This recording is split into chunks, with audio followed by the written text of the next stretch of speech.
Hey, good morning. So the work-life balance that people talk to you about, I think is a complete lie. And so I want to talk to you about what I've discovered over the years. I mean, as a driven businesswoman, as you know, an Inc. 5000 fastest growing company in the country right now for the second year in a row.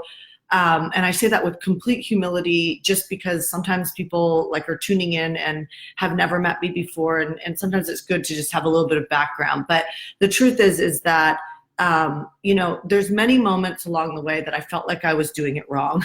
There are many moments along the way that I felt like I should be better, or that somehow there was something I was missing that was allowing my life and work and family, to balance out. The truth is I still battle with that. Standing here in front of you today, I take off a lot of time. I take off, 5 months a year, which is awesome. Not 5 consecutive months in one shot, because there's no way that I could run my company at the stage that it's at right now and do that.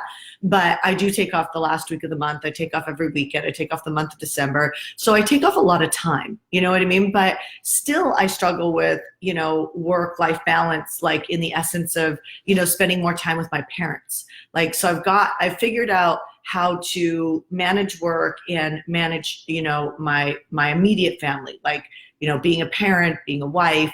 I figured out most of my friendships, not all, but I have not figured out how to be completely, as connected as I want to be with my parents and my mother and father-in-law. And so I share this with you because along the way, there's so many moments that I would, especially, like reading different spiritual books. I felt like, as I read them, that there was this flow to life that somehow I was supposed to be in and everything was supposed to work. And the truth is that it just doesn't work that way. I mean, I think that you can strive for excellence. I think you can strive for creating an extraordinary life, but I think you have to realize that there's points when you're building, a company or building a marriage or building, your fitness or whatever, that when you're focused on these things, that when you go all in one area, that other areas tend to waver a bit. And here's my thought process behind it, and hopefully this helps you, is that I just think as long as you are mostly full in the other areas of your life, then what happens is that people get to understand that you're building something out. I think too often we try and fit into other people's expectations. Like, I even find that, like, growing my company, like, even like when I think about it, it's like we have a mastermind coming up in my marketing mastery group, and I've had the content done for a few months now. And like, I even found myself thinking about the content like early this morning, going, like, are they all gonna like that? Are they all gonna, and it's like, there's these battles that we have inside of our mind that we're trying to be everything for everyone. And I don't care who you are. If you have a heart and you care, you're gonna have these battles. And so what you have to start doing is looking at, like, what's your commitment now? Like, what's the commitment that you're focused on now? And how do you move that forward? And then once that moves forward and you hit a certain benchmark, then you turn and you look at other areas of your life. And eventually you create some level of consistency, but not balance. So for instance, I just did this great podcast with this entrepreneurial company and last week. And they're like, we love your story. We'd like to connect you with the literary agent. Have you considered writing a substantial book? And I have a book called Core Calling on Amazon, which, people will send in messages saying literally they've been able to create businesses just reading our Core Calling book, which is pretty awesome.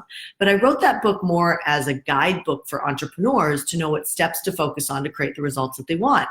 And so, but there's this other book inside me, right? There's this other meaningful book inside me, because at the end of the day, I know that it's not the business formulas that have gotten me to the results. It's actually like things like this, moments like this, leadership moments of how do you make the hard decisions, make them fast, and how do you, when things are crumbling, still keep to that commitment and create the result, right? Like, that's really what people want to know. You want to know how do I pull something out of me that will have me follow through and really create the most meaningful life and business and effort, like that I could possibly purpose that I could possibly put out there in the world. And that's because at every fundamental core of every human being, we want to know that we matter. And that's important.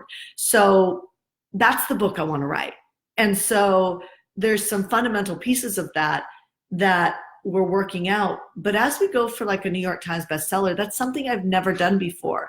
And my life is going to get unbalanced at that point. Like it's just going to get unbalanced at that point.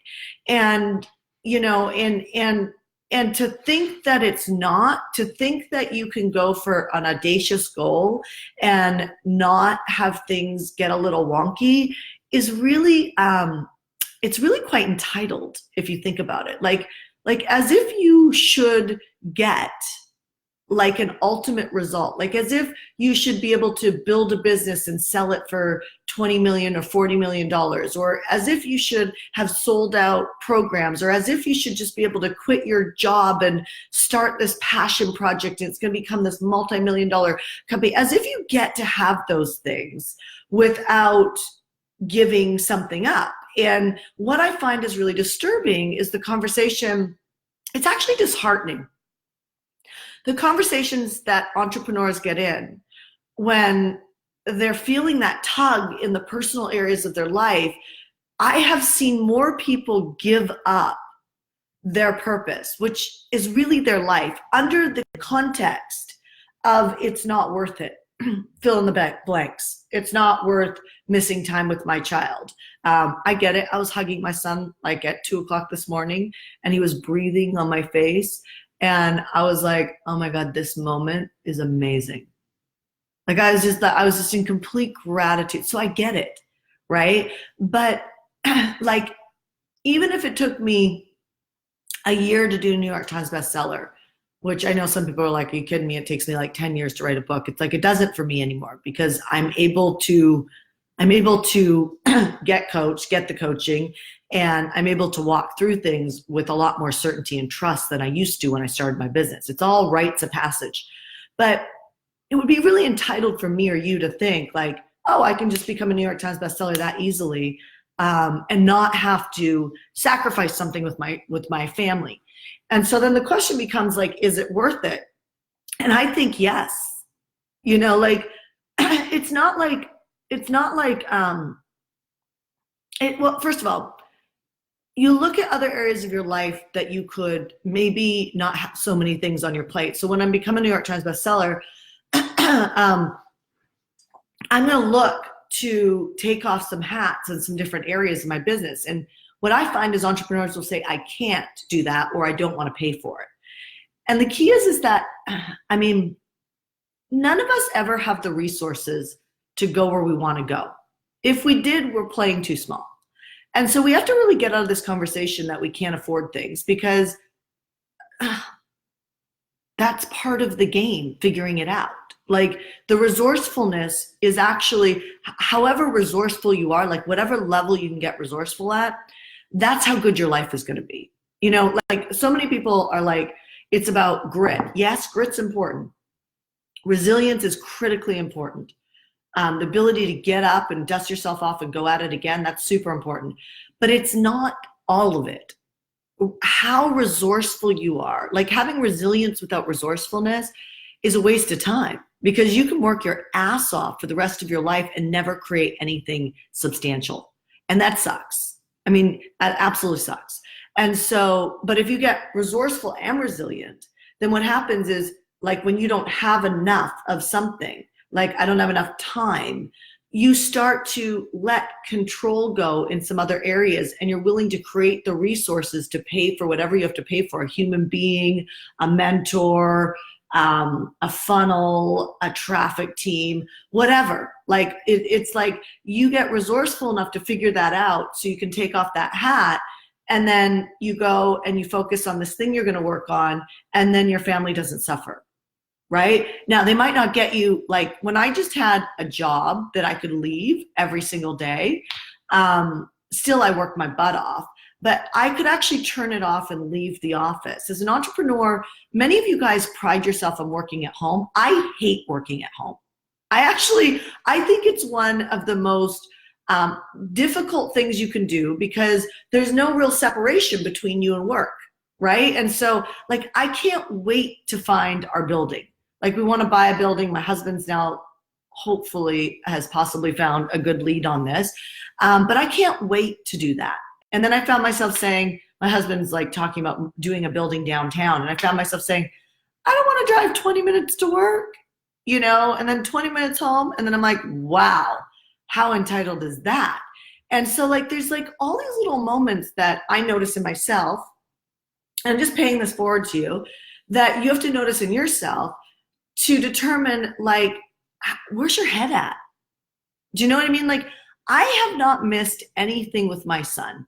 Like, I look at some parents that have kids, and it's like they hide behind their kids all the time. And I don't want to just make it about kids and parents, okay? But it's just important because this concept is about like the work family lie, right?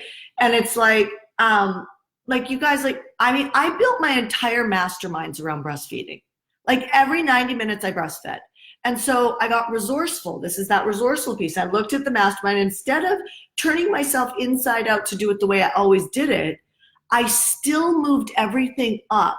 Like, the company kept growing, the income kept growing, my bandwidth got bigger because I got resourceful. Everybody thinks the bandwidth gets bigger because it's like, I'm going to do more. It's like, no. I wanted to use the word idiot on that, like, without being condescending, because it's like, that is an idiot move to think that you have to, like, work harder to be able to expand your bandwidth. No, it's about how can you, the whole resourcefulness is like, how many commitments can you knock out of the park by being resourceful in the same hours in a day? And you're going to have to pay for something or do something. I'm going to tell you, most of your skill building is in your leadership. I see it over and over and over. I have a client right now that has high turnover in their business. They have a $3 million company and they have high turnover, and they're like, it's just hard in our industry. I'm like, fuck, it's hard in everybody's industry when it comes to people. I'm like, you're not inspiring to follow. You know what I mean? Like, you're not pushing a movement. You're not, like, people don't feel vested. They don't feel included. It's all leadership. I can just tag almost everything in lack of growth to leadership. That's why we have a whole leadership division where we train entrepreneurs, corporate people, how to actually, build their leadership. But then, even then, people will go through just the course and stop, right? It's like, people just don't go all the way. So you have to make a decision, like, if you want to go all the way, the key is not working harder manually more.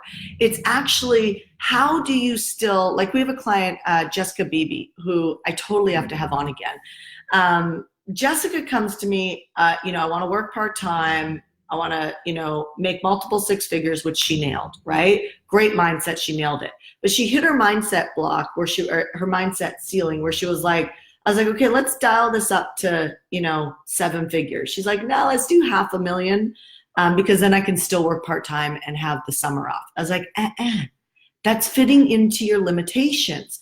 What if we had you develop your leadership even more, right? Which had her actually go back and staff our leadership program, which is a lot of commitment, right?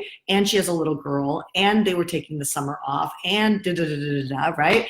And she took me up on my offer, and she trusted me. And she went in, she staffed, and all of a sudden her mind broke open again.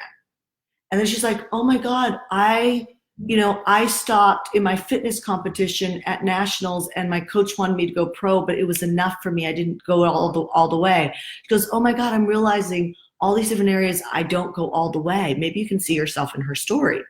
I mean, I definitely could at some point in my life, right? I could see myself in that story. And she's like, so she grabbed her old coach. She signed up to do the fitness competition. So now she's staffing. She's doing the fitness competition to go pro years later when she's not in that type of shape anymore. So she's like, it's like, have you ever like stopped working out and then the first day back to the gym is brutal? So she didn't just do first time back to the gym. She did, I'm going to go pro. right? And this is what I talk about in my audience all the time in our community. I'm like, you can be an amateur, you can be a pro. Being an amateur is like you seek for the rest of your life and you will always struggle and you will always find some level of exhaustion, adrenal fatigue. The reasons why, whether it's kids, timing, money, your resourcefulness is lacking. And it doesn't matter how hard you work, you will never get out of that story called your life. Or you cross the bridge and you get resourceful and you become pro. And resourcefulness is a key fundamental skill to go pro in anything you want. So if I go back to Jessica, she goes in and she staffs, which by the way is like 9 o'clock in the morning till like midnight for the staff.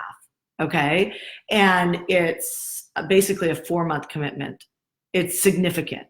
And then she calls her old coach and decides to go pro, which by the way, she went pro a couple days ago, which this has all happened in the last like couple months, right? And then go for $1 million business. And then, when I look at all of that, it's like she did it all with a smile on her face and she didn't kill herself. It's like, how did she do that? Right? Like, how did she actually do that? The way that she thought about things changed. Right? So I just welcome you to look at like, listen, if you can literally change the way you think about your commitments, if you're backing off a commitment right now, like you said you were going to do a program and you back out because of any reason, you are pushing your business and it feels so frustrating. I have a client that has been trying to build a sales team for 1.5 years. It's truly her leadership as well. And it's like she keeps hiring people and somebody gets sick and like significant things that look like they're all real. But like for all you spiritual people, that's like the universe telling you to quit. No, it's not. It's not the universe telling you to quit. It's actually testing you to see, do you have the bandwidth? Can you skill up in this moment to figure out how to get resourceful and solve this problem? Or do you back down to the easier conversation that it's the universe telling you to quit? That's the conversation that all the quitters are saying. And they're going to always live in an amateur conversation, which means they'll never quite have exactly what they want in life. I want more for you. I know you want more for you. I don't care if you've been an amateur. I don't care if you're being an amateur. What I know is that if you're watching Coffees with Shanda, you want to be a pro. And if you want to be a pro, I'm telling you, the way to do it is to actually look at where can I be more resourceful versus how can I put in more elbow grease. It's not about more elbow grease. It's about more resourcefulness. It's about stepping up to the challenge of whatever it is you said you were committing to. Like when I have a client that's close to me that committed to something and then comes to me and says, oh, I'm thinking about backing out because, I'm like, don't do it. Don't do it. And sometimes they listen to me and sometimes they don't. Right? Sometimes they listen to me and they step up and sometimes they don't. Right? And if they're really lucky and they're not stepping up, they'll get messages from me where I'm trying to stand for them to say, hey, look at this. But then I face a trust factor. Right? Is what she coaching me? Is it clean? Is it have a pure motive? Is it all the shit that people file inside their head that prevent them from actually getting the results that they want? So I leave you with this. I guarantee you have what it takes to go pro. I guarantee you it. You do. It doesn't matter what your history looks like. It's irrelevant. It doesn't matter how exhausted you are right now. None of that matters. What matters is that you don't buy into the conversation or the lie of the work-life balance because it shifts, right? Like it shifts. Like this last week of the month when I was with my son, I was all Zach. I mean, we went to Disneyland for 15 hours. We went to the museum. We went to Grandma and Grandpa's. We just hung out. We went hiking. This weekend was all Zach, right? I went hiking with them in the morning, went and visit Deidre and Dominic for like a 2.5 or almost a 3 hour, tea time, came home, I played Lego with him, then we read, and then he got to watch some movie time, all Zach, right? Totally unbalanced from work. But people think that's balance. Well, that doesn't happen every weekend. Next, not this weekend, but the following weekend, I'm leading an event, right? I'm leading an event in Los Angeles. I have a 2-day event in Los Angeles, completely free for people to come and learn how to build businesses. Well, like, I'm not with Zach that Saturday, and Sunday I'm probably going to be a little tired. And so he's not going to get the same Shanda, the same mommy that he had like the last week of the month and this past weekend. He's not going to get that. And I'm okay with it because that tank is full. And he can work it out. Even if he wants more of me, he can work it out. And there's nothing bad about that because I'm teaching my son resilience. How does he handle his own boredom, right? Like, mommy's not playing with me. Like, I want you to play with me. You're not playing with me. It's like, work out your boredom, son. Like, figure out how to become resourceful and figure out how to play with your toys when you know what I mean? Like, this is not a problem. Like, the game is set up perfectly for everybody in our life to skill up. So let's stop holding pity parties on our family. Let's stop holding pity parties on ourselves. And let's look at, like, how can we reach more people? How can we live a fully meaningful, optimized life by becoming resourceful, not by using the elbow grease and working harder? All right, you guys. That's it. I will see you tomorrow morning on 7 a.m. Coffee with Shanda. So much love, and I will talk to you soon. I hope that this was helpful. Please let me know if this was helpful for you. I would really, really appreciate that. And of course, if you feel compelled to share it with anybody that you know, please do that as well. All right, you guys. I'll talk to you soon. Bye.